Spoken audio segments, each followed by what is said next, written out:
दोस्तों, मैं हूं विवेक कौल और आप सुन रहे हैं इकोनॉमिक्स एक प्रेम कथा। आज के एपिसोड की शुरुआत एक कव्वाली से करते हैं। घबराइए नहीं, पिछली बार की तरह इस कव्वाली को भी मैं गा के नहीं सुनाऊंगा, हालांकि मुझे गाना बहुत ही ज्यादा पसंद है। इस कव्वाली के बोल हैं, संसार में बाजे ढोल, ये दुनिया मेरी तरह है गोल, कि पैसा बोलता है। इसे गाया है साबरी ब्रदर्स ने और इस कव्वाली के शायर हैं साई आजाद साहब।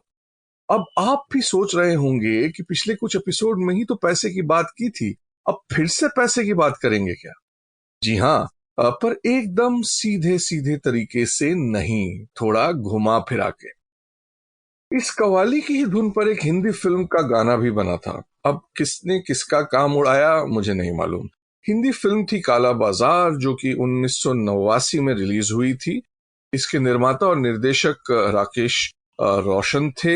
ये उस समय के राकेश रोशन थे जब उनके बेटे ऋतिक हीरो नहीं बने थे, इसलिए वो और फिल्म स्टार्स के साथ फिल्में बनाया करते थे। तो 1989 में रिलीज हुई इस फिल्म में एक गाना था जिसे गाया था नितिन मुकेश ने, स्वरबद्ध किया था राजेश रोशन ने और लिखा था पाइम सईदी ने। इस गाने के बोल कुछ ऐसे थे कि ठन ठन की सुनो झनकार, ये दुनिया है काला बाजार, ये पैसा बोलता है। अगर आप YouTube पर जाकर इस गाने को और उस कव्वाली को सुनेंगे तो आपको पता चलेगा कि दोनों की धुन बिल्कुल ही एक जैसी है।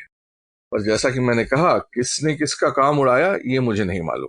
खैर, अब तक आपको ये तो पता चल ही गया होगा कि आज हम किस चीज के बारे में बात करने वाले हैं। जी हाँ, काला बाजार, काला धन इत्यादि। इससे पहले कि हम डिटेल में जाएं, ये समझ लेना जरूरी है कि काला धन, काला बाजार, ब्लैक मनी, ये होता क्या है।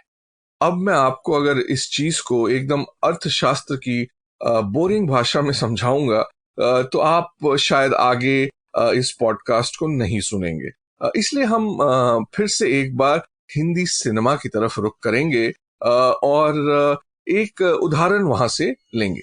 अब मान लीजिए 70 के दशक के हिंदी फिल्म का एक सीन है। मेन विलेन का अड्डा है, एक दो छोटे मोटे विलेन भी मेन विलन के आसपास बैठे हुए हैं। मेन विलन भी बैठा हुआ है अपनी गद्दी पे। अभी Sample complete. Ready to continue?